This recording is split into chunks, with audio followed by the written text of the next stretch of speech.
ഇക്കഴിഞ്ഞ ഫെബ്രുവരി 10-ാം തീയതി തിരുവല്ലത്തെ വീട് വിട്ടിറങ്ങിയതാണ് പത്മജം. തന്റെ തീരുമാനം കുടുംബത്തെ അറിയിച്ച് 52 ദിവസം മുൻപ് സെക്രട്ടേറിയറ്റ് നടക്കൽ സമരം തുടങ്ങി. വ്യക്തിപരമായ ദുരിതങ്ങളെക്കാളേറെ കൂടെയുള്ള ആശമാരുടെ ജീവിത ദുരിതവും സഹനവും സർക്കാരിനെ അറിയിച്ച് അർഹതപ്പെട്ടത് നേടുകയായിരുന്നു ലക്ഷ്യം. തീരുമാനം എടുത്തിരിക്കണം, ഇല്ലാന്നുണ്ടെങ്കിൽ അടുത്ത് എന്താണ് ചെയ്യുന്നത് ഞങ്ങൾക്ക് അറിയില്ല. റോഡ് ഉപരോധം വേറെ ഒന്നുമല്ല, സ്വന്തം ജീവൻ നശിപ്പിക്കും, അത്രയും. ഈ വൈകാരിക പ്രതികരണത്തിന് പിന്നിൽ തീരാ ദുരിതമാണ്. കടത്തിൽ കിടക്കുകയാണ്. വീട് പ്രമാണം റവന്യൂ റിക്കവറി ബാങ്കിൽ വച്ചേക്കുന്നത്. അത് കഴിഞ്ഞ മാസം നമുക്ക് നോട്ടീസ് വന്നു, ജപ്തി നോട്ടീസ്. വീട് വെച്ച ആ വീട്ടിൽ എനിക്ക് മരിക്കുന്നവരെ കിടക്കാൻ പറ്റുമോ എന്നുള്ള ഒരു സങ്കടം എനിക്കുണ്ട്. ജപ്തി ചെയ്തുകൊണ്ട് പോയി കഴിഞ്ഞ് മിക്കവാറും ഈ മാസം വരും. ജപ്തിക്ക് കൊണ്ടുപോയി കഴിഞ്ഞാൽ പിന്നെ ഞങ്ങൾ ഏതെങ്കിലും വീടുകളിൽ കടവരത്തിൽ കിടക്കേണ്ടി. ഇന്ന് സമരവേദിയിൽ നിന്ന് വീട്ടിലേക്കെത്തിയ പത്മജത്തിന്റെ മുഖം കണ്ട ഭർത്താവ് തുളസീധരൻ നായരുടെയും മകൻ സൂരജിന്റെയും മുഖം വാടി. മുടി അപ്പാടെ വെട്ടുന്ന കാര്യം പത്മജം ഇവരെ അറിയിച്ചിരുന്നില്ല.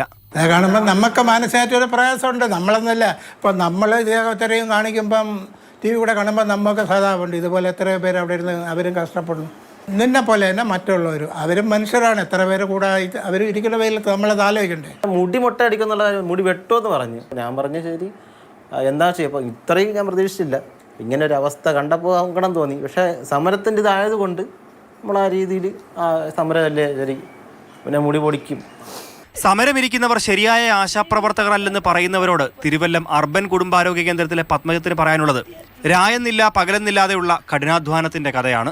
9 മോഡി ട്രെയിനിങ് ഉണ്ട്. ഈ ട്രെയിനിങ് എല്ലാം കഴിയുന്ന ലാസ്റ്റ് ദിവസങ്ങളിൽ തരുന്നതാണ് ഈ സർട്ടിഫിക്കറ്റുകളെല്ലാം. ഇതെല്ലാം തന്നിട്ടാണ് പറയുന്നത് ഞങ്ങൾ ആശാ വർക്കറല്ല, ഞങ്ങളെ ആരോ കുത്തിത്തിരിപ്പിച്ച് കൊണ്ടുവന്നതാണ് എന്നാണ് പറഞ്ഞത്. എല്ലാ മാസത്തും ആക്ഷൻ പ്ലാനാണ്. ഫീൽഡിൽ എന്തെല്ലാം നടക്കുന്നു, എന്തൊക്കെ നടക്കുന്നു, എന്തൊക്കെ നമ്മൾ സേവനങ്ങൾ ചെയ്യുന്നു, ഇതെല്ലാം ഇതേപോലെ എഴുതി വച്ചിട്ട് എല്ലാ മാസവും ഡയറി അവർ പരിശോധിക്കും.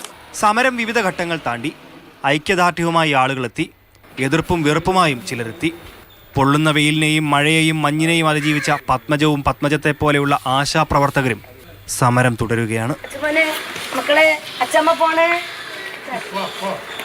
ക്യാമറമാൻ സുധീഷ് തിരുവല്ലയ്ക്കൊപ്പം ഗോകുൽനാഥ്, മാതൃഭൂമി ന്യൂസ്, തിരുവനന്തപുരം.